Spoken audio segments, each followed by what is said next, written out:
President had directed the full state honors in honor of the former president.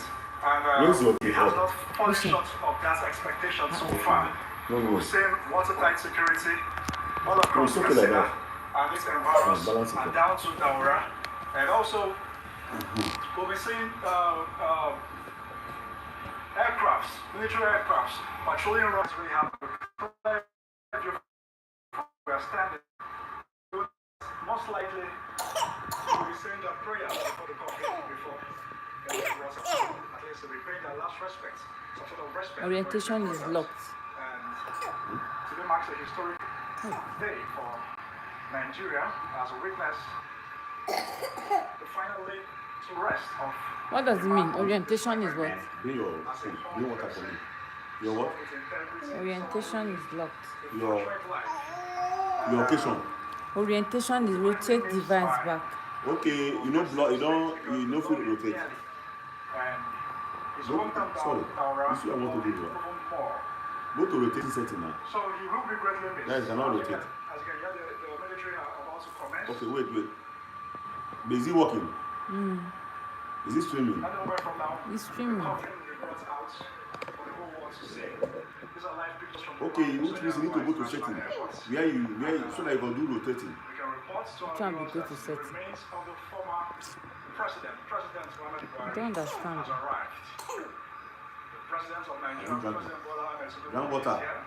The Vice President has also arrived. And all the top dignitaries You enter are here. YouTube and see if you can see me. From now, the full military procession will commence. What is your YouTube? Not be my name. You want sleep? Oh, babe, this one wants sleep. I bet put this in, let me carry it.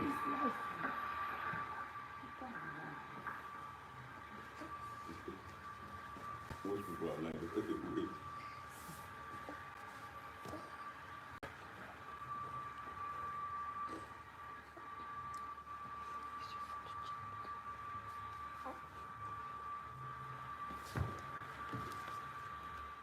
Thank you so much, Mr. Gabriel. Our correspondent has been at the Umaru Musa Yar'Adua Airport in Katsina, where he's reported that the body of former President Muhammadu Buhari has arrived in the country.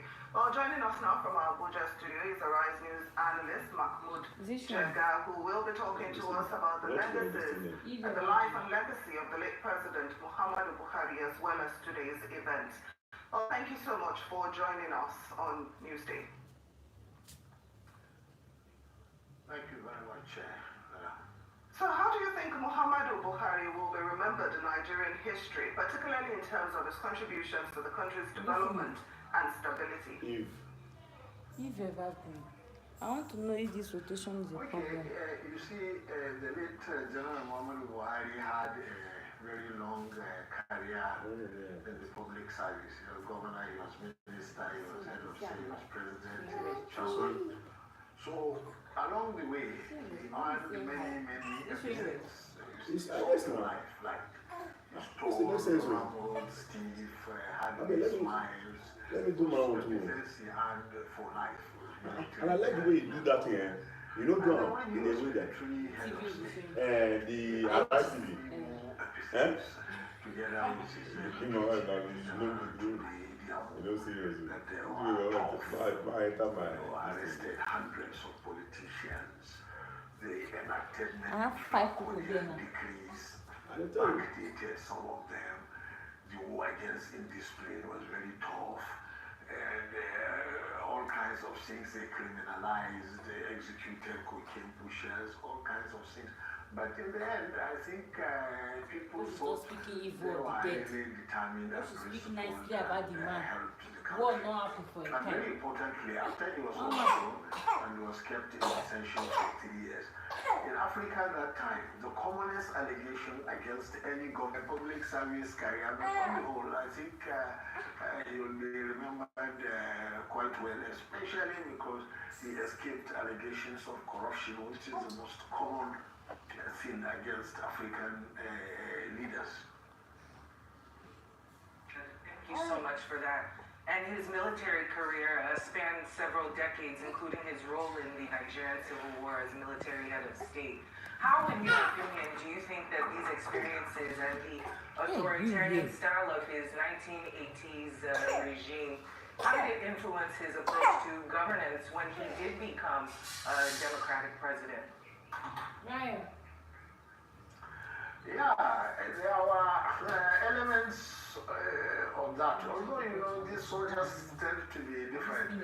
Some of the soldiers are almost civilians. If you think like maybe General Babangida or General Abdul Salam, they were not, they didn't seem to be very military inclined. But some like Abacha and also like General Buhari, the military thing in them was very vivid. And when he became civilian president, it was clear they had some problems adjusting to the democratic structures, in particular working with the National Assembly, because he was used to the Supreme Military Council in the 80s, which was 22 members, and which he completely dominated, and according to some of his colleagues, even overruled on some occasions.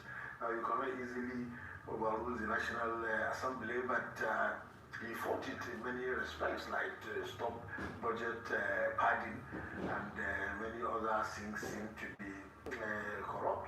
Then, even with the political party and politicians, he was not what you call a politician. He didn't seem very comfortable among politicians and political parties. I think he saw them as essentially rowdy and corrupt. He had to adjust to them. I think he did so fairly well.